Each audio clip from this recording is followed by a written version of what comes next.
Ovdje nismo samo susjedi, ovdje smo svi jedno mjesto. Hvar je dom naših obitelji.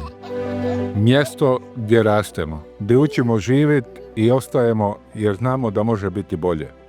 Proširenje vrtića znači sigurniju budućnost.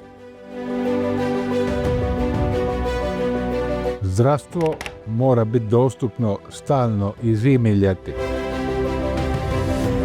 I moramo sve napraviti što je u našoj mogućnosti da otvorimo dom za starije i nemoćne. Parkiranje ne smije biti svakodnevna borba. Rješavamo dolac jasno, konkretno.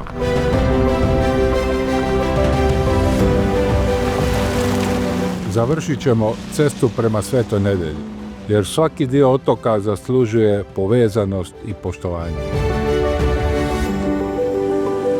Dovest ćemo struju i vodu na paklene otoke. Jer i oni su dio grada, ni oni ne smiju biti zapostavljeni. Molimo se za nas, za naše, za budućnost.